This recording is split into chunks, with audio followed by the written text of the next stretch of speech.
والصلاة والسلام على سيد الأنبياء والمرسلين وعلى آله الطيبين وأصحابه المطهرين. أما بعد فأعوذ بالله من الشيطان الرجيم. بسم الله الرحمن الرحيم. ولتكن منكم أمة يدعون إلى الخير يأمرون بالمعروف وينهون عن المنكر وأولئك هم المفلحون. صدق الله العظيم وصدق رسوله النبي الكريم ونحن على ذلك لمن الشاهدين والشاكرين والحمد لله رب العالمين.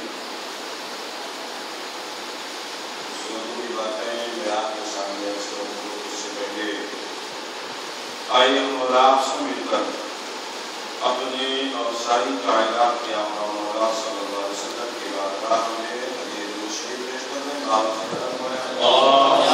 اللهم صل على سيدنا مولانا محمد وعلى ال سيدنا مولانا محمد بارك وسلم. صلوا عليه الصلاه والسلام عليك يا سيدي يا حبيبي يا رسول الله صلى الله عليه وسلم. جیسا کہ آپ کو یہ بات اچھی طرح سے معلوم ہو چکی ہے، اخبار پیپر کے ذریعہ بھی اور ابھی حضرت حافظ القرآن محمد اعجاز رضوی صاحب بیان فرما رہے تھے کہ آج کا پروگرام خصوصی طور پر حضرت سیدنا سرکار خواجہ غریب نواز علیہ رحمۃ و رضوان کے جشن سے متعلق ہے.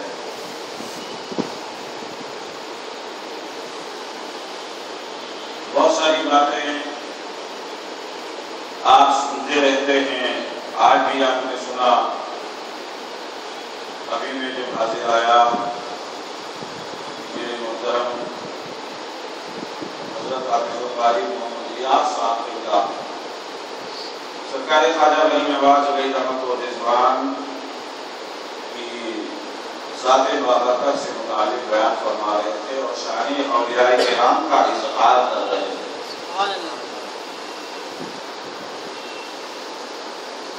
یہ پروگرام عالمی تحریک سنی دعوت اسلامی کی جانب سے منعقد کیا گیا.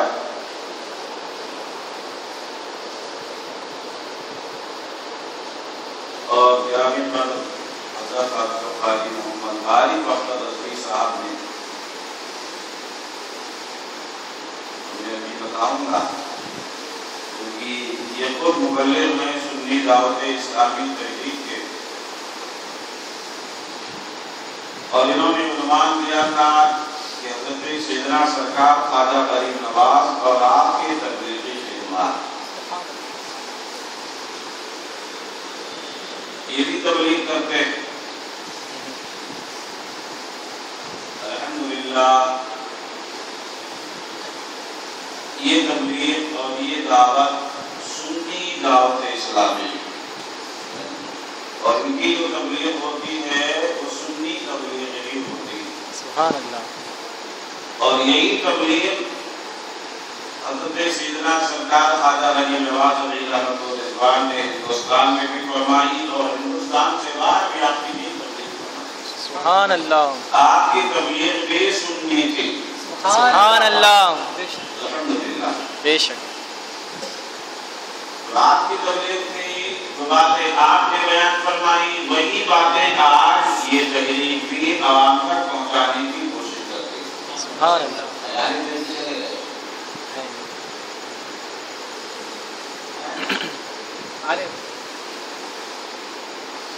اور دعوت و تبلیغ میں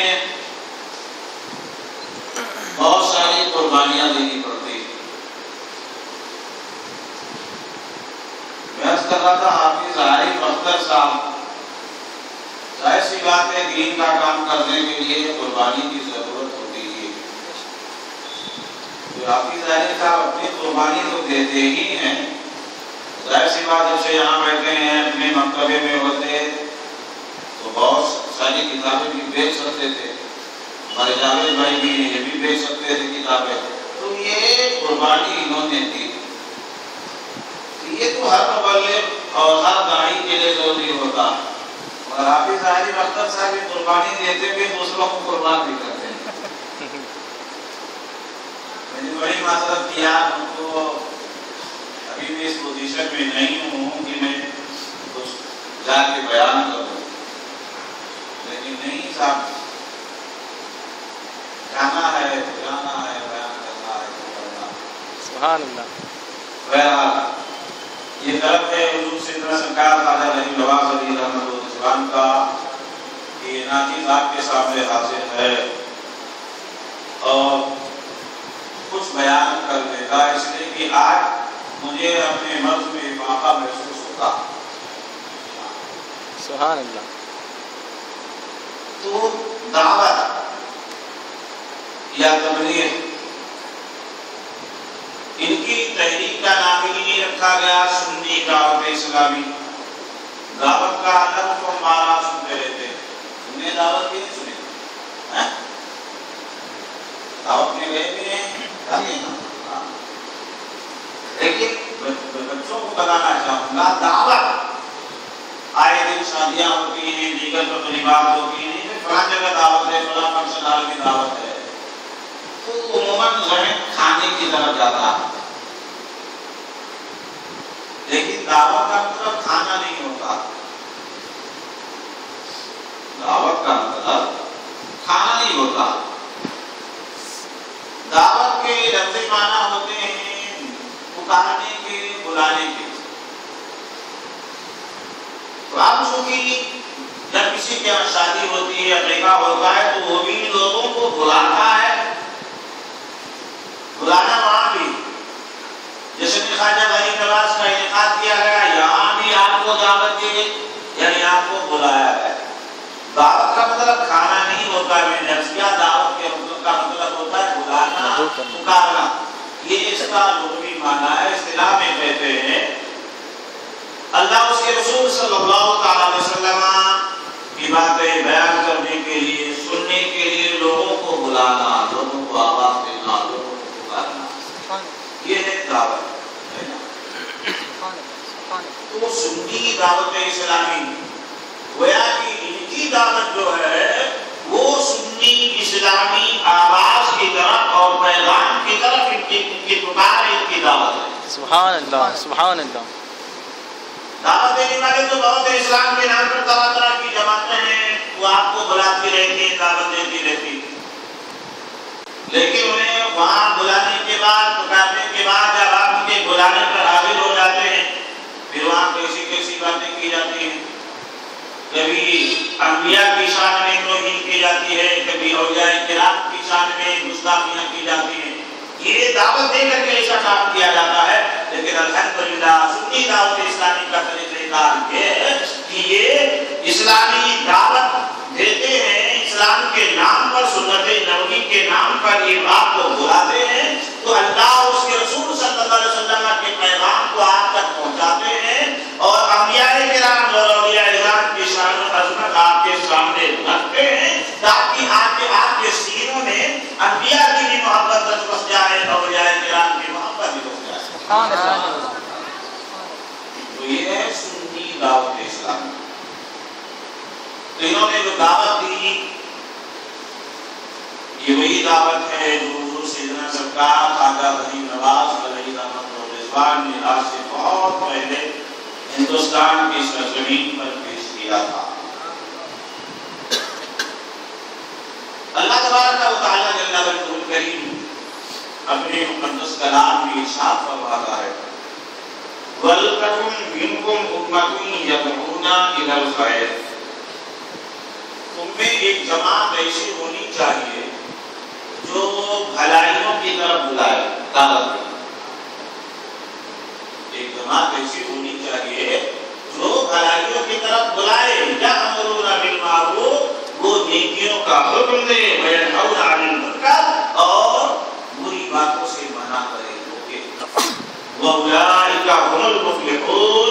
اور جو ایسا کرنے والے ہیں، بھلائیوں کی طرف بلانے والے ہیں، اچھے کاموں کا حکم دینے والے ہیں، برائیوں سے روکنے والے ہیں، رب فرماتا ہے وَأُولَٰئِكَ هُمُ الْمُفْلِحُونَ. یہی لوگ کامیاب ہیں. سبحان اللہ. یہی لوگ کامیاب ہیں. آج ان کی کامیابی تو دیکھو، والوں نے ایک مقام پر قرآن عظیم نے ارشاد فرمایا ان الدین عند اللہ الاسلام، اللہ کے نزدیک سب سے پسندیدہ دین اور مذہب اسلام ہے۔ سبحان اللہ۔ اور یہ اسلام ہر نبی کے دور میں رہا ہے۔ سبحان اللہ۔ نام الگ الگ دیا گیا یہ الگ چیز ہے، مگر رہا اسلام۔ یہ مت سمجھیے کہ خالی ہمارے نبی صلی اللہ علیہ وسلم نے جو مذہب ہمیں دیا نہیں، یہ اسلام ہی نہیں، اس لیے کہ اللہ کا پسندیدہ دین جو ہے وہ اسلام ہے، تو اللہ نے ہی تمام انبیاء کو دین دیا تھا تو اسلام ہی تھا اور اللہ کا پسندیدہ ہی تھا۔ سبحان اللہ۔ لیکن علیحدہ علیحدہ ناموں سے جانا گیا، دین عیسوی، دین موسوی، دین ابراہیمی، اس اللہ سے اسے پکارا گیا۔ تو یہ پسندیدہ دین اور مذہب جو اللہ کو پسند ہے، اس مذہب کی تبلیغ کے لیے اور اس کی طرف دعوت دینے کے لیے اللہ تبارک و تعالیٰ نے جماعت انبیاء کو پہلے بھیجا۔ سبحان اللہ۔ انبیاء کرام علیہم الصلوۃ والتسلیمات اس دنیا میں جو تشریف لائے وہ دین کی دعوت کے لیے ہی آئے تھے، دین کی طرف ہی بلاتے تھے۔ حضرت آدم سب سے پہلے داعی اور سب سے پہلے مبلغ، اگر آپ مان سکتے ہیں تو حضرت سیدنا آدم علیہ السلام کو مانا جائے گا۔ اس کے بعد دیگر انبیاء کرام اس دنیا میں تشریف لاتے رہے، دین کی دعوت دیتے رہے، اچھی باتوں کی تبلیغ کرتے رہے، اور انبیاء کرام کی جماعت میں سب سے آخر میں ہمارے نبی صلی اللہ علیہ وسلم داعی اور رہبر بن کر کے اس دنیا میں تشریف لائے۔ لیکن آپ سے پہلے کے انبیاء کرام کی تبلیغ اور دعوت اور میرے آقا صلی اللہ علیہ وسلم کی تبلیغ اور دعوت ان میں فرق، اس لیے کہ پہلے کے انبیاء کرام جو آتے تھے وہ الگ خطہ، الگ ملک، الگ علاقہ کے لیے نبی بن کر کے آتے تھے، تو ان کی تبلیغ بھی اسی خطے کے لیے ہوتی تھی۔ اگر میرے آقا صلی اللہ علیہ وسلم پوری دنیا اور پوری مخلوق کے لیے نبی اور رسول بن کر کے تشریف لائے تو میرے آقا کی دعوت اور میرے آقا کی تبلیغ بھی پوری دنیا کے لیے۔ سبحان اللہ۔ سبحان اللہ۔ جی کے ساتھ نبوت کا دروازہ بند ہوا، ایک وقت آیا اولیاء کرام کے ذمہ اللہ نے یہ کام لگا دیا، دین کی تبلیغ، دینی دعوت پیش کریں گے، علماء کی ذمہ داری دے دیا اللہ تبارک و تعالیٰ نے۔ ہم ہندوستان میں ہیں اور حضور سیدھا سرکار خواجہ نعیم نواز رضی اللہ تعالیٰ عنہ آپ تبلیغ کرتے ہوئے ہندوستان تشریف لائے اور آپ نے آخری مقام اسی کو اپنایا، حالانکہ ہندوستان میں بھی اور دیگر بزرگان دین تشریف لائے، الگ الگ سلسلے کے بزرگان دین تشریف لائے، سلسلے قادریہ کے بزرگ بھی ہیں، سلسلے سہروردیہ کے بزرگ بھی ہیں، سلسلے شتاریہ کے بزرگ بھی ہیں، مختلف سلسلے کے بزرگان دین ہیں، مگر انہوں نے بھی تبلیغ کی، انہوں نے بھی دین کی دعوت دی، اسے انکار نہیں کیا جا سکتا۔ لیکن آپ اس کو ایسے سمجھیے کہ سبوں نے اپنے اپنے خطے اور الگ الگ علاقے میں تبلیغ کی، لیکن سرکار خواجہ نعیم نواز علیہ رحمۃ الرضوان کی جو تبلیغ تھی وہ ہندوستان کے کسی مخصوص خطے میں نہیں رہی بلکہ پورے ہندوستان میں پھیلی آپ کی تبلیغ اور آپ کی دعوت۔ جہاں تک آپ جا سکے گئے، جہاں آپ نہیں پہنچ سکے بظاہر وہاں اپنے مریدین اور اپنے علماء کو بھیج دیا۔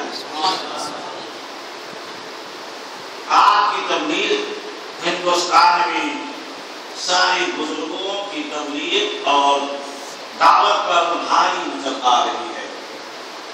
وہ حضرت سیدنا سرکار خواجہ نعیم نواز علیہ الرضوان کی ذات بابرکت آگے سے دنیا نہیں یاد کرتی ہے۔ تو چونکہ اولیاء کرام کو اللہ تبارک و تعالیٰ نے بھی اسی مقصد کے لیے مبعوث فرمایا تاکہ یہ دین کی دعوت دے، دین کی تبلیغ کرے۔ اللہ کے نزدیک جو مذہب جو دین پسندیدہ ہے، جو اللہ کے آخری نبی صلی اللہ علیہ وسلم لے کر کے آئے، اسی اسلام کی تبلیغ کے لیے اللہ نے اولیاء کرام کو بھی دیا۔ سبحان اللہ۔ اولیاء اور علماء کے ذریعے بھی وہی کام لگایا اور یہ اپنے اپنے وقت میں یہ کام کرتے رہے۔ جب نے فرمایا کہ تم میں جماعت ایسی ہونی چاہیے وَلْتَكُن مِنْكُمْ الخیر، تم بھی جماعت ایسی ہونی چاہیے جو بھلائیوں کی طرف بلائے، اچھائیوں کی دعوت دے۔ اب اچھائی کی دعوت میں کھانا ہی نہیں، میں نے کہا دعوت لفظ دعوت سن کر کے کھانے کی طرف ہی نہیں جانا، بھلائیوں کی طرف بلایا۔ اللہ تبارک و تعالیٰ نے یہ نہیں فرمایا کس کو بلایا، کن کو بلایا جائے، اس کا ذکر اس آیت میں نہیں۔ جب نے تو فرمایا تمہیں جماعت ایسی ہونی چاہیے جو بھلائیوں کی طرف بلائے، کس کو بلائے اس کا ذکر نہیں کیا اللہ تبارک و تعالیٰ نے۔ یہ سمجھ سمجھیے گا کہ معاذ اللہ استغفر اللہ، اللہ بھول گیا تھا، کیا نہیں، اللہ کے قرآن میں حکمت ہے، خالق کی ہے، راز ہے۔ اللہ نے وہ ذکر نہیں کیا تاکہ عام دعوت رہے، کافروں کو بھی دین کی دعوت دی جائے، مشرکوں کو بھی دین کی دعوت دی جائے، مسلمانوں کو بھی دین کی دعوت دی جائے، پڑھے لکھے لوگوں کو بھی دین کی دعوت دی جائے، اہل علم کو بھی دین کی دعوت دی جائے۔ سبحان اللہ۔ اگر کسی کو اللہ خاص فرما دیتا تو مخصوص ہو جاتا کہ فلاں کو ہی دین کی دعوت دو، فلاں کو ہی اچھائی کی طرف بلاؤ، نہیں، عام رکھا، جہاں جیسی ضرورت ہوگی اسے بھلائی کی طرف بلایا جائے۔ اب آئیے ہم دیکھیں تو سیدنا سرکار خواجہ غریب نواز علیہ رحمت و رضوان کس طرح اس آیت کا مصداق گزر رہا ہے۔ سبحان اللہ، سبحان اللہ۔ وقت آیا ہے تو آپ نے کافروں کو دین کی دعوت دی، مشرکوں کو دین کی دعوت دی، اور اہل علم کو بھی دین کی دعوت دی۔ سبحان اللہ۔ کافروں مشرکوں کو دعوت دی تو ایمان کی دعوت دی، کافروں کو دعوت دیا، مشرکوں کو دعوت دیا۔ حضرت خواجہ غریب نواز نے تو کس بھلائی کی طرف بلایا، ایمان کی طرف بلایا، اس لیے کہ تمام بھلائیوں میں سب سے اچھی چیز جو ہے وہ ایمان ہے۔ ایمان کی طرف انہیں بلایا، انہیں ایمان کی دعوت دی حضرت خواجہ غریب نواز نے، اور پھر مومنوں کو بھی بھلائی کی طرف بلایا، مسلمانوں کو بھی بھلائی کی طرف بلایا، انہیں بھلائی کی طرف بلایا تو کیسے اچھے عمل میں لگا دیا، اچھے عمل کی طرف لگا دیا۔ اہل علم کو بھی دین کی دعوت دیا، کیسے اہل شریعت کو بھی دین کی دعوت دیا، طریقت و حقیقت و معرفت کی طرف لگا دیا۔ سبحان اللہ۔ اس لیے اللہ نے اپنے فرمان میں عام رکھا کہ بھلائی کی طرف دعوت ہے، جماعت جس کو دعوت دے اس کا ذکر نہیں کیا۔ یہ ساری چیزیں حضرت سیدنا سرکار خواجہ غریب نواز علیہ رحمت و رضوان کے اندر نظر آتی۔ ایمان والوں کو بھی دعوت دیا، میں نے عرض کیا کیا آج ایمان والوں کو، مسلمانوں کو دعوت دینے کی ضرورت نہیں ہے؟ کیا سوچیے ابھی متر یہاں بیٹھے ہوئے ہیں، ہمارا جو اصل کام تھا ہم نے اسے فراموش کر دیا، ہمارا ذہن ادھر نہیں جا رہا ہے۔ اب اگر کوئی اس کی طرف ہمیں بلا رہا ہے اور اسی بلانے کے لیے سننے جامع اسلامی کا قیام ہوا تھا، تو جب آپ کو بلایا جائے کبھی کسی جلسے کے نام پر، کسی اجتماع کے نام پر، تو آپ کو ایسے پروگرام میں شرکت کرنا چاہیے تاکہ وہاں آپ سیکھیں گے نا۔ جبھی تربیت کے پروگرام چل رہا تھا، جو حاضر ہوئے ہوں گے مجھے امید ہے کہ بہت کچھ انہوں نے سیکھا ہوگا۔ حضرت سیدنا سرکار خواجہ غریب نواز علیہ رحمت و رضوان کو آپ دیکھیے، جب آپ چلے ہیں اور یاد رکھیے آپ خود نہیں آئے تھے بلکہ اللہ کے حبیب علیہ السلام نے آپ کو بھیجا۔ سبحان اللہ، سبحان اللہ، بے شک خود سے آنا اور ہوتا، لیکن جسے اللہ کے نبی صلی اللہ علیہ وسلم بھیج دے، ظاہر سی بات ہے، ابھی پڑھ رہے تھے نا، نبی مختاری کو نہیں جس کو سبحان اللہ، سرکار خواجہ غریب نواز کو اللہ کے حبیب علیہ السلام نے ہندوستان کی سلطنت عطا فرمائی۔ سبحان اللہ، بے شک معین الدین کو ہندوستان کا، ہندوستان میں میرے لائے ہوئے دین کی تبلیغ کرو، دین کی دعوت دو۔ سرکار خواجہ غریب نواز علیہ رحمت و رضوان تبلیغ کرتے کرتے کیسے مقام پر پہنچے جہاں ایک اپنے کو مسلمان کہلانے والا بھی تھا اور نام بھی بڑا اچھا تھا اس کا، لیکن نام جتنا اچھا تھا کام اتنا ہی خراب تھا اس کا۔ نام تو تھا محمد یادگار، سوچیے ذرا یادگار محمد ہے، لیکن کام اس کا جو تھا کوئی بھی نبی کی یاد نہیں دلا، اس کے کسی کام سے نبی کی یاد نہیں جانے ہو رہی تھی. ہم وقت عیاشیوں میں مبتلا رہنا اس کا شیوا ہو گیا تھا. سب دبار ایک جگہ ہے، وہاں اس کی حکومت قائم تھی. حضور صلی اللہ سرکار خواجہ غنی نواز علیہ رحمت و رضوان جب تبلیغ کرتے کرتے وہاں پہنچے اس علاقے میں، اس یادگار محمد نے اپنے شہر سے باہر ایک بڑا عالیشان باغ بنایا تھا. باغ میں ایک اچھا سا ہاؤس بنایا تھا. سرکار خواجہ غنی نواز جو کہ چلتے چلتے سفر سے تھک چکے تھے، جب آپ باغ میں جاتے ہیں آپ نے دیکھا یہ ہاؤس ہے، پانی ہے، آپ نے وہاں قیام فرمایا، غسل کیا. غسل کرنے کے بعد نماز ادا فرمائی، تلاوت قرآن عظیم میں مشغول ہو گئے.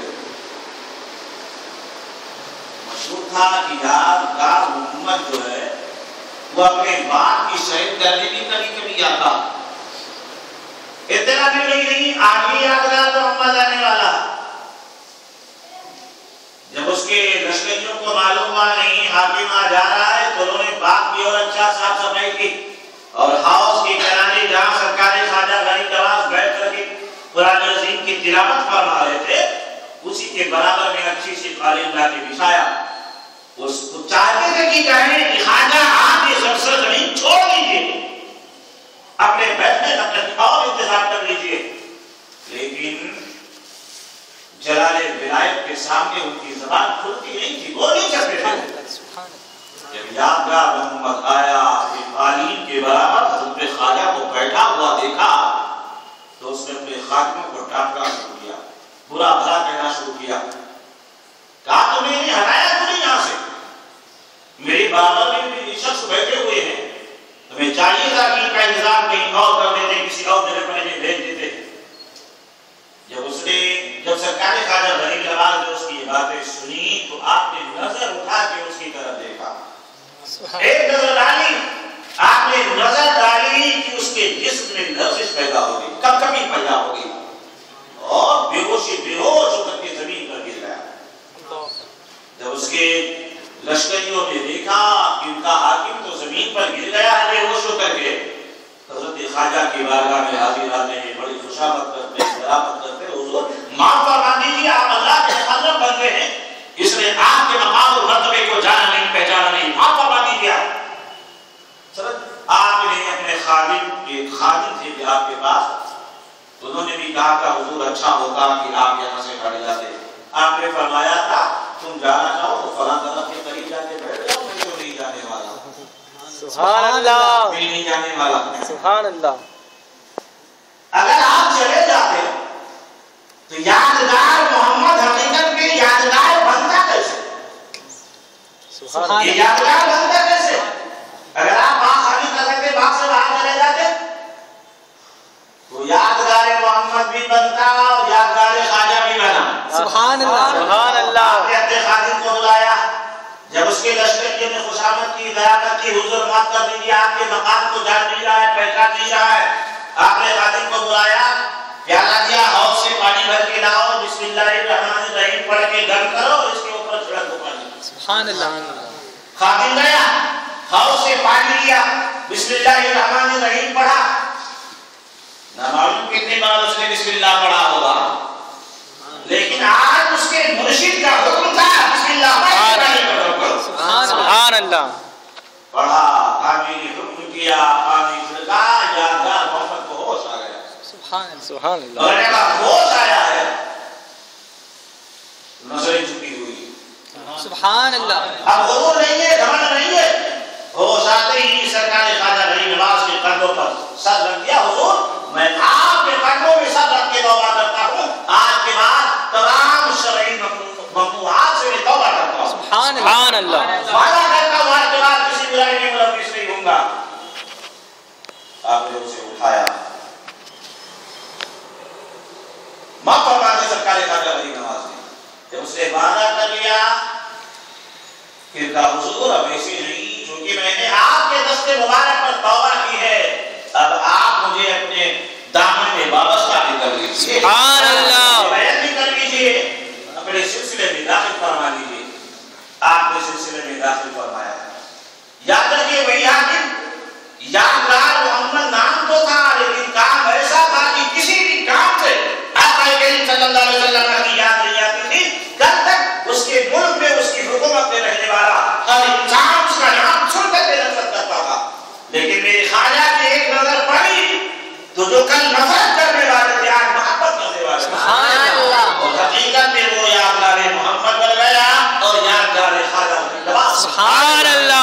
سبحان یہ ہے ایک مسلمان کو عمل کی دعوت دی. سبحان اللہ. یہ عمل کی تبلیغ سرکار خواجہ غریب نواز نے زمانے کی. تو میں نے عرض کیا کہ اللہ نے اپنے فرمان میں یہ مطلق رکھا, کسی کا ذکر نہیں کیا. کس کو بھلائی کی طرف بلایا؟ تو بھلائی کی طرف بلانا کافروں مشرکوں کو بھی بلانا ہے, مسلمانوں کو بھی بلانا ہے, جاہل کو بھی بلانا ہے, پڑھے لکھے لوگوں کو بھی بلانا ہے. اب آپ آئیے سرکار خواجہ غریب نواز ہندوستان میں تشریف لاتے ہیں. ہم لوگ بولتے ہیں نہیں ہندوستان میں سرکار خواجہ غریب نواز نے اسلام پھیلایا, بولتے ہیں نا. بے شک. بہت سارے بچے سنے بھی ہوں گے جب ہم یہ کہتے ہیں تو جماعت اہل حدیث کا ایک مولوی اس نے کلپ بنائی, اس نے لوگوں کو بتایا کہ جھوٹ ہے ہندوستان میں سرکار خواجہ غریب نواز نے اسلام پھیلایا. کیسے؟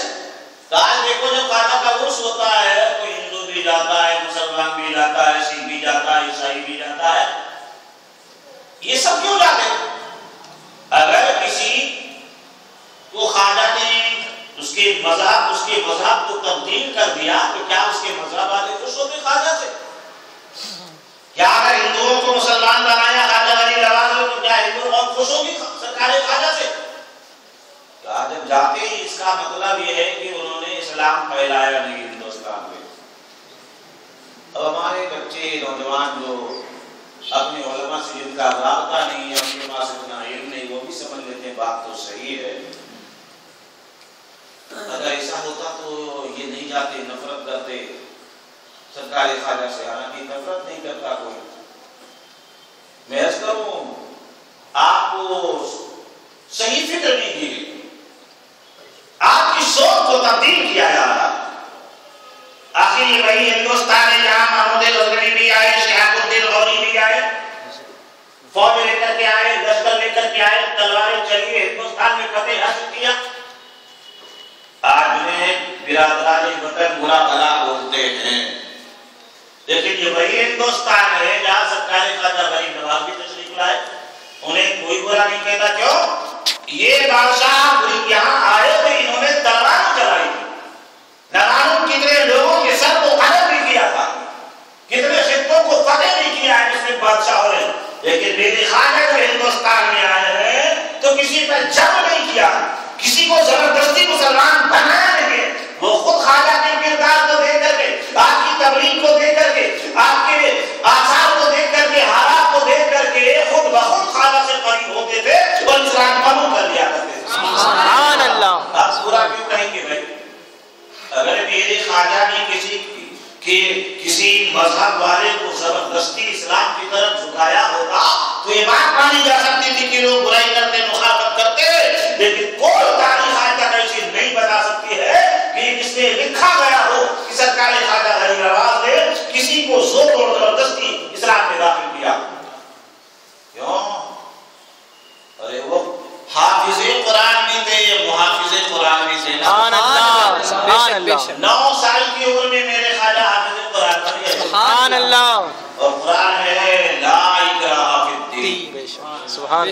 دین میں کوئی زبردستی نہیں, کوئی دباؤ نہیں, کسی کو زبردستی اسلام کی طرف نہیں لایا جا سکتا. میرے خواجہ زبردستی اسلام میں داخل کیسا کرتے؟ تو جو لوگ میرے خواجہ کو دیکھتے تھے, کیونکہ میرے آقا نے بھیجا تھا ہندوستان کا حاکم بنا کر کے, داعی بنا کر کے, مبلغ بنا کر کے بھیجا تھا, تو جب آئے جو لوگ قریب ہوتے تھے, اور یاد رکھیں میرے خواجہ کی تبلیغ کا انداز بھی بڑا نرالا تھا. سبحان اللہ. سبحان اللہ. بڑا نرالا انداز تھا. ایسا نہیں تھا کسی کو غلط. جب آپ آئے ہندوستان کی حالت کیا تھی؟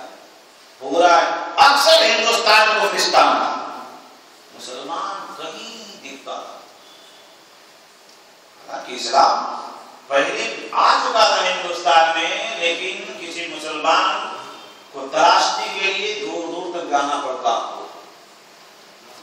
حالت تو یہ تھی کسی خطے میں آپ نکلیے تو کوئی سورج کو پوج رہا ہے, دوسری طرف جائیے تو کوئی چاند کو پوج رہا ہے, کسی طرف جائیے تو کوئی پہاڑ کو پوج رہا ہے, کسی طرح چاہیے تو کوئی درختوں کو پوج رہا ہے، کوئی دریا اور سمندر کو پوج رہا تھا، حالت یہ تھی. مگر میرے خواجہ کی تبلیغ کا انداز بڑا نرالا ہے. ایسا نہیں کہ جس کو دیکھتے تھے یہ درخت کو پوج رہا ہے، آنے کے بعد کمینہ درخت کو پوج رہا ہے، غلطی کر رہا ہے اللہ کو چھوڑ کر کے، یہ دریا کو پوج رہا ہے، پہاڑ کو پوج رہا ہے. نہیں، یہ نہیں کرتے تھے میرے خواجہ. انداز تبلیغ سبحان اللہ. آج بھی دیکھیے اگر کسی بگڑے ہوئے انسان کو اگر آپ کے اندر یہ ہمدردی ہے کہ مجھے صحیح راستے پر لائیں تو اسے جھڑکا نہیں جائے گا، اسے برے الفاظ سے یاد نہیں کیا جائے گا، بلکہ اس کے بنیادی باتوں کو پہلے بتایا جائے گا، سمجھایا جائے گا. سرکاری خواجہ غریب نواز یہ نہیں پڑھتے تھے تم اسے کیوں پوج رہے ہو، یہ غلط طریقہ، اللہ کی عبادت کرو. نہیں، پہلے آپ اسے آہستہ سے بتا دیتے تم اسے پوجتے ہو، آپ پوچھتے کیوں، کیا فائدہ اس میں تمہیں دکھا، کیا فائدہ دکھ رہا ہے تمہیں. پہلے نہیں کہتے تھے تمہارا طریقہ غلط ہے، نہیں، اسی سے پوچھتے تھے تو نہیں پوچھ رہا ہے، اس کی عبادت کر رہا ہے، وجہ کیا ہے. تو ظاہر سی بات ہے کوئی نہ کوئی خوبی اسے دیکھی اس کے اندر، جب بھی اس کی عبادت کیا پرستش کیا وہ بتاتا تھا. اب سرکاری خواجہ غریب نواز علیہ رحمۃ اللہ سے بتاتے تھے دیکھو اس کا بھی کوئی پیدا کرنے والا ہے، تمہارا بھی کوئی پیدا کرنے والا ہے. تو اب سوچو یہ بات کیسے صحیح ہو سکتی ہے، جس نے درخت کو بھی پیدا کیا، پہاڑ کو پیدا کیا، آپ کو بنایا، تمہیں بھی بنایا، تو مخلوق کی عبادت کی جائے، یہ بات تو سمجھ میں نہیں آتی. اس انداز میں میرے خواجہ کی تبلیغ ہوتی تھی. واقعات میں آتا ہے سرکار خواجہ غریب نواز علیہ رحمۃ اللہ ایک مقام پر جب پہنچتے ہیں تو کچھ لوگ آگ کی پرستش کر رہے تھے، آگ کی عبادت میں مشغول تھے. آپ نے انہیں نہیں فرمایا تمہارا مذہب غلط ہے، تمہارا دھرم غلط ہے، تم غلط راستے پر چل رہے ہو، اپنے مذہب کو چھوڑ کر میرے مذہب میں آ جاؤ. پہلی فرصت میں میرے خواجہ نے یہ نہیں فرمایا. ظاہر سی بات ہے اگر یہ سرکاری خواجہ غریب نواز بولتے تمہارا دھرم غلط ہے ہمارا صحیح ہے تو کون مانے گا کہ ہر آدمی اپنے مذہب کو اچھا بولتا ہے، اپنے مذہب کی حقانیت کو ہر آدمی بیان کرنے کی کوشش کرتا ہے. نہیں، آج کے پجاریوں سے سرکاری خواجہ غریب نواز علیہ رحمۃ اللہ نے بڑی دانائی اور سنجیدگی سے گفتگو فرمائی.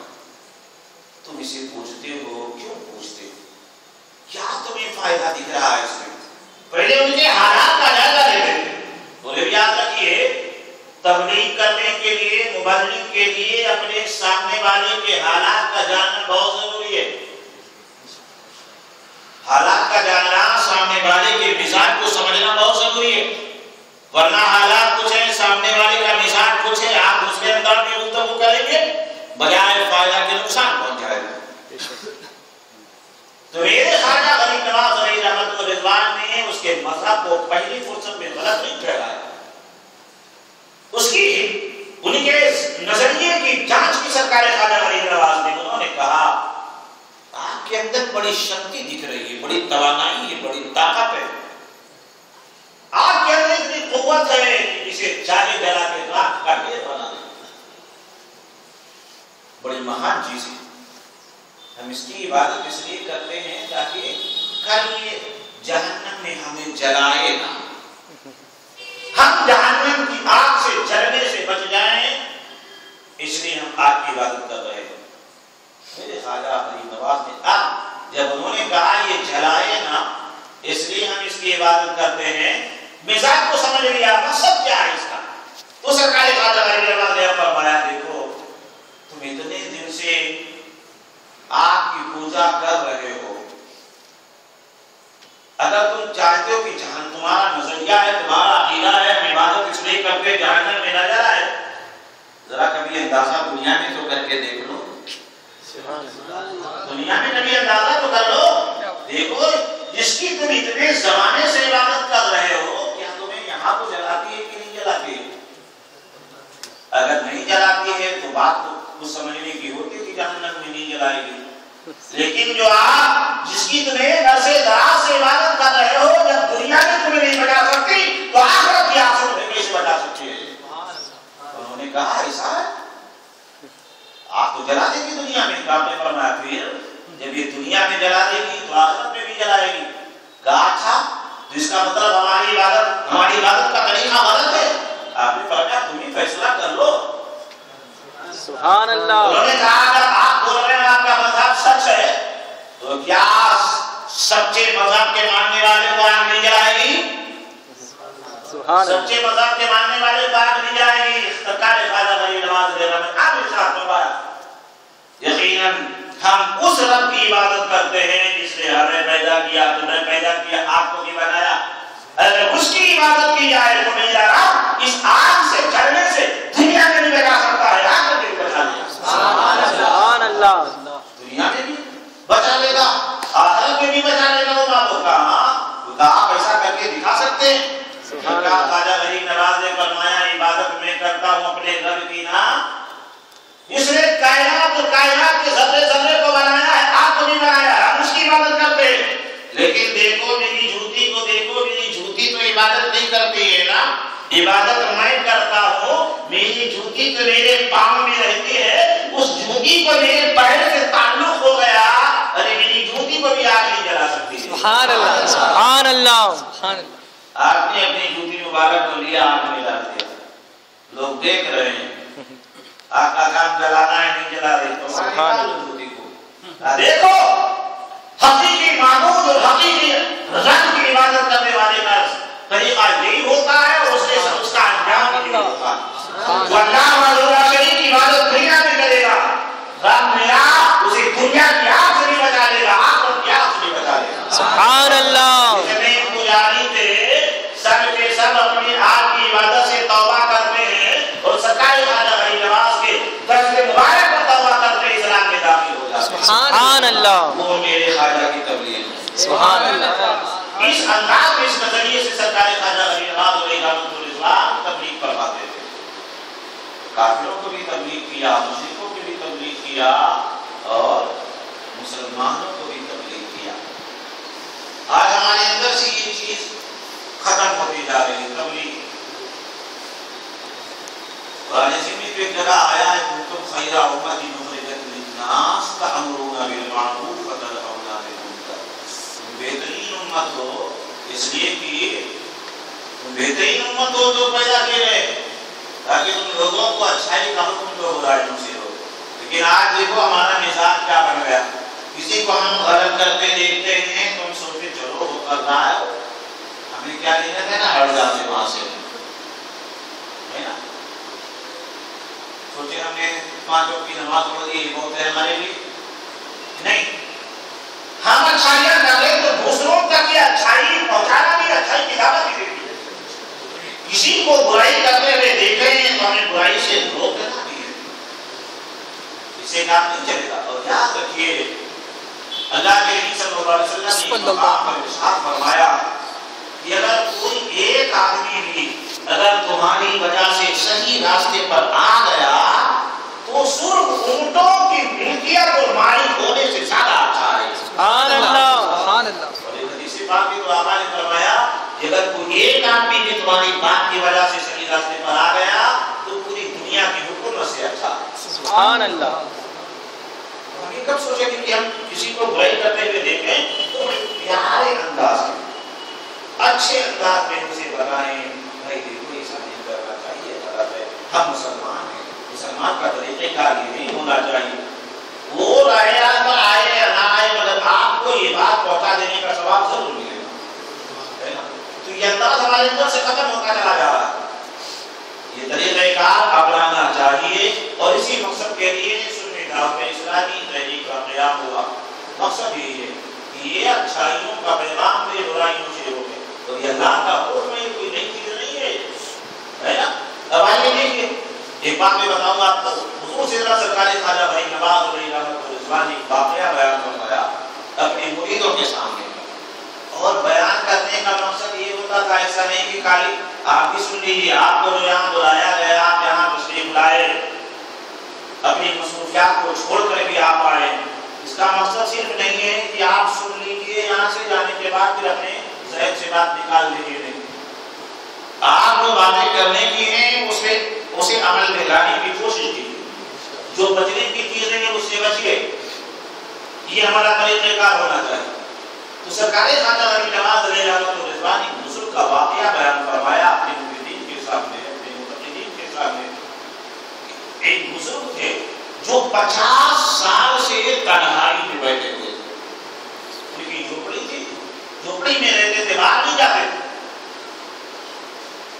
سرکار خواجہ غریب نواز فرماتے ہیں جب میرا گزر وہاں سے ہوا اور ان بزرگ سے ملاقات ہوئی, میں نے پوچھا ان کے حالات دریافت کے. انہوں نے بتایا کہ 50 سال ہو گئے ہیں میں اس سے باہر نہیں گیا.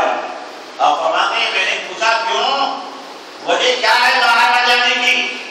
جبکہ ہونا تو یہ چاہیے تھا کہ آپ باہر جاتے, اچھی باتوں کا پیغام لوگوں کو سناتے, برائیوں سے روکتے.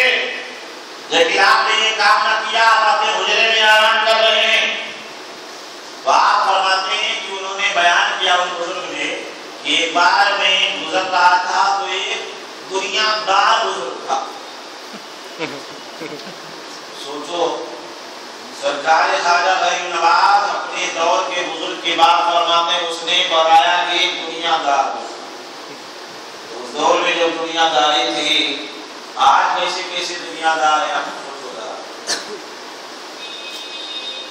سرکار خواجہ غریب نواز نے بزرگی کی جو علامت اور جس پر اعتماد و یقین فرماتے تھے وہی جو شریعت کا کام کرو, ورنہ وہ ہوا میں بھی اگر اڑنے والا ہو, کیسا بھی کرشمہ دکھانے والا ہو, آپ اس کا اعتبار نہیں کرتے تھے. تو ہمارے یہاں نہیں بڑی وبا پھیل ہوئی, 10 ہاتھ میں روٹیاں, ہزار پہ کپڑے پہنے لیے, ارے تمہارے اوپر یہ اثر ہے, فلاں اثر ہے, فلاں کا اثر ہے, ٹک گئے آدمی, ہاں بہت پہنچے ہوئے صاحب. تو بزرگ نے بتایا کہ میرا بزرگ ایک دنیا دار کے پاس سے ہوا, اس کی بھی بزرگی مشہور تھی. اور اس کا طریقہ کیا تھا, عوام کو ستاتا تھا, لین دین میں بھی پریشان کرتا تھا. آپ کہتے ہیں میں اس کے پاس گیا, مجھے معلوم ہوا کہ اس کی عادت یہ ہے, اس کا مزاج یہ, لوگوں کو ستاتا ہے, پریشان کرتا ہے. کہتے ہیں میں وہاں گیا, وہاں سے واپس ہو گیا. جب واپس ہونے لگا تو ایک فرشتے نے آواز دی, آواز آئی, اللہ کے بندے اگر تو نے اس آدمی کو منع کر دیا ہوتا غلطیوں سے تو تیرے کہنے کی بنیاد پر وہ اپنی غلطی سے رک جاتا. لیکن تم نے منع نہیں کیا. اس بنیاد پر کہ کبھی کبھی تمہیں نذرانے دیتا, تحفے دیتا ہے, تحائف پیش کرتا ہے, اس بنیاد پر تم نے اس کی غلطیوں پر ٹوکا نہیں, غلطیوں پر تنبیہ نہیں کی. اگر تم نے تنبیہ کر دی ہوتی, سمجھا دیا ہوگا, تو یقیناً وہ اپنی غلطی سے باہر آ جاتا. وہ بزرگ فرماتے ہیں مجھے اس بات پر اتنی شرم آئی کہ میں اپنے کٹیے میں, اپنے جھوپڑے میں رہ گیا. میں اپنے کو اس لائق نہیں سمجھتا ہوں کہ میں اپنے سر کو باہر نکالوں, لوگ مجھے دیکھیں. میں نے یہ کام بڑا غلط کر دیا کہ ایک آدمی میرے کہنے کی بنیاد پر سنبھل سکتا تھا, صحیح راستے پر آ سکتا تھا, لیکن میں نے نہ کہا, اسے تنبیہ نہ کیا, اس کے برائیوں سے روکا نہیں, وہ اپنے طریقے کار پر عمل کرتا رہا, اپنے راستے پر قائم رہا. اس بنیاد پر وہ 50 سال تک اپنے جھوپڑے میں رہنے بعد قدم نہیں نکالا, شرط کی بنیاد پر. سرکار خواجہ غریب نواز علیہ الرحمہ نے واقعہ کیوں بنایا, یہ کیوں بتایا ہے اپنے احباب کے سامنے, مریدین کے سامنے, تاکہ وہ جان لیں اس بات کو کہ اگر کہیں بھی کوئی آدمی غلط کام کر رہا ہے تو اچھے انداز میں اسے بتانا چاہیے, سمجھانے کی کوشش کرنا چاہیے, شاید سمجھ جائے, شاید برائیوں سے باہر آ جائے. یہ تبلیغ تھی سرکار خواجہ غریب نواز کی, اور یہ اندازی تبلیغ تھی. آپ دیکھو ایسے وقت میں آپ آئے, بڑے عجیب حالات ہیں ہندوستان کے, جسے آپ کا لوگوں نے حالات بیان کر دیے نا. کوئی بھی گیا بہت پریشان ہے, رات میں نیند نہیں آتی, آنکھ بند کیے تمہارے اوپر تو اثرات آدمی لگایا. اس دور میں بھی یہی تھا, جادوگری کا شہرا, جوتشیوں کا دورہ تھا. اس لیے جب سرکار خواجہ غریب نواز ہندوستان میں تشریف لائے تو ان لوگوں نے اس سرکار خواجہ کے مقام اہل علم کو نہیں بلایا. میرے خواجہ کے مقابلے میں پرتھوی راج چوہان میں جو اجمیر میں جس کی حکومت تھی اس نے اپنے پڑھے لکھے اپنے مذہب کے دانشوروں کو نہیں بلایا, اہل علم کو نہیں بلایا, مناظرے کتابیں دے دی سرکار خواجہ کو, بلایا تو جادوگروں کو بلایا. کیونکہ اس دور میں شہرا تھا جادوگر ادھر سے فلاں پر جادوگر ہے, فلاں جادوگر ہے, فلاں ایسا کر دیتا. کہا اسے جادوگر کو بلا کے جو کہ نیپال کو یہ کوئی آدمی آیا ہے, یہ مسلمان ہے, یہ دین کا پرچار کر رہا, تمہیں ہٹاؤ اسے, تمہاری جادوگری کا بڑا شہرا ہے. مگر اس کی بھی تقدیر بدلنے والی تھی. سبحان اللہ. اپنی جادو کے کرشمے دکھاتا رہا, مگر دنیا کو دکھا دیا میرے خواجہ نے یہ جادو ہے. مگر جو مسلمان ہوتا ہے, جو اللہ وحدہ شریک کا ماننے والا ہوتا ہے, مذہب اسلام کے احکام پر قائم و دائم ہوتا ہے, وہ کیا اس کے جسم سے لگ جانے والے جھوٹی اور چراغ کا گزر بھی جادو چراغ کے بجائے. سبحان اللہ. سبحان اللہ. جب ہوا میں اڑا میرے خواجہ نے اپنی کلام کو اجازت دے دیا تھا. سبحان اللہ. اس کا مقام مرتبہ بتا دے کہ کتنی پانی میں ہے, اس کی حیثیت کیا ہے دکھا دے. سبحان اللہ. چڑھاؤ گئی اوپر, ابھی جب چہرہ کے اندر کر کے بیٹھا تھا پیچھے سے ایک مارا کی. سبحان اللہ. یہ تو بڑا ناز تھا اپنی جادو کرنا, سنتا تھا یہاں تو کوئی آ ہی نہیں سکتا. مگر جب پیچھے پڑی کھڑاؤ مڑ کے دیکھتا کون آئے گا ادھر, جب ادھر چہرہ گھومایا تو دوسری طرف سے پڑ گیا, جدھر چہرہ گھوما کے دیکھتا پیچھے سے پڑ جا رہا. اب اسے کوئی چاہا نہیں کہ بھاگو یہاں سے, اب فضا میں ٹھکانا نہیں, کسی کو نہیں مل سکتا ہے. یہ چڑھاوا کی بات نہیں ہے کس کی, کہا چلو اب فضا میں تمہارا بگاڑا نہیں دے پا, جاؤ اس چڑھاو والے کے کنٹرول میں چلا جاؤ. اگر کوئی اس چڑھاو کے وہاں سے بچا سکتا ہے تو جسے چڑھاو کو بھیجا ہے وہی بچائے گا. سبحان اللہ. چڑھاو نے خواجہ کے قدموں میں ڈال دیا, ساری جادوگری کا نشہ ختم ہو گیا. سبحان اللہ. کلمہ پڑھا, اسلام قبول کر لیا. سبحان اللہ. اور میرے خواجہ نے اسے مقام بھی عطا کیا. سبحان اللہ. سبحان اللہ. خواجہ نے قدموں میں سر رکھا تھا جوگی نیپال, مگر میرے خواجہ نے عبداللہ بیابانی بنا دیا. سبحان اللہ. راستہ بنانے کا مقرر کر دیا. سبحان اللہ. آج بھی آپ سوچو جو اجمیر جاتے ہیں, بزرگوں نے بتایا کہ اگر کوئی راستہ بھٹک جائے تو وہی عبداللہ بیابانی راستہ بتاتے ہیں. سبحان اللہ. سبحان اللہ. کیا بات ہے. اسے پرتھوی راج نے میرے خواجہ کے مقابلے میں لا کے پیش کیا تھا, تو مقابلہ نہیں کیا, جان لیا انہوں نے مقابلے سے کچھ حاصل ہونے والا نہیں ہے, بزرگوں کے سامنے جھک جاؤ. سبحان اللہ. اللہ کے مقرب بندے ہیں, ان کی چوکھٹ پر پیشانی رگڑوں میں مقام ملے گا, اللہ نواز دے گا. سبحان. اور یاد رکھیے اللہ کے مقدس ولی جو بھی مقرب بندے ہوتے ہیں ان کے پاس جتنی بھی خوبیاں ہیں, جتنے بھی کمالات ہوتے ہیں, سب اللہ کے عطا کردہ ہوتے ہیں. سبحان اللہ. اللہ کا فضل ہوتا ہے, اللہ کا کمال ہوتا ہے. تو اللہ اس کے رسول نے انہیں ہندوستان بھیجا تھا. جو کہ نیپال کے اپنی معاشرے میں بڑا مانا جاتا تھا نا. یہ بات ہے کہ ہمارے معاشرے میں بھی مذہب اسلام نے کسی کی نامبدلی نہیں کی ہے. ہمارے مذہب میں بھی عزت و وقار دیا گیا, جیسا انسان ہے اس کے عزت و وقار کو برقرار رکھا جائے. اسلام نے اس کا بھی حکم دیا.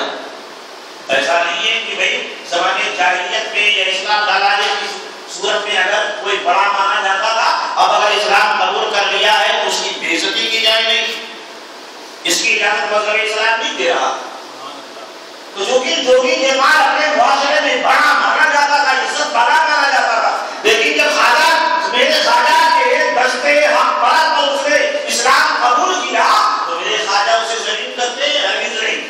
سبحان اللہ. اسے بھی مقام عطا کرنا تھا, بڑا بنانا تھا, اور قیامت تک کے لیے اس کی بھائی کو مشہور کرنا تھا. سبحان اللہ. رکھا عبداللہ بیابانی اور لائبریری پہ لگا دیا, راستہ بتانے پر لگا دیا. ظاہر سی بات ہے بھٹکے ہوئے کو راستہ بتانا یہ بہت بڑا کام. سبحان اللہ. اس کا یاد رکھے کبھی بھی اگر کوئی اجنبی آپ کے شہر میں آتا ہے اور کسی مقام کا پتہ پوچھے, ایڈریس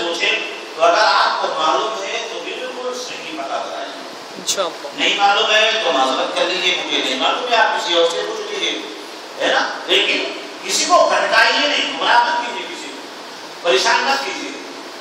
تو یہ بہت بڑا کام ہے، دعا ہے پروردگار عالم اللہ منظور کریم ہم سب کو بھی حضور سیدنا سرکار خواجہ ولی نواز علیہ رحمۃ رضوان کے رشد و ہدایت کا صدقہ عطا فرما دے، آپ کے تبلیغ کی جھلکیاں عطا فرما دے، اور آپ کے طریقہ کار پر اللہ ہم سب کو کاربند کر دے، آپ کے نقش قدم پر چلنے کی توفیق عطا فرمائے۔ سرکار خواجہ ولی نواز کی محبت میں اللہ ہمیں جلائے، آپ کی محبت میں موت عطا فرمائے۔ دعا خدا الحمدللہ رب العالمین، السلام علیکم ورحمۃ اللہ وبرکاتہ۔ اللہ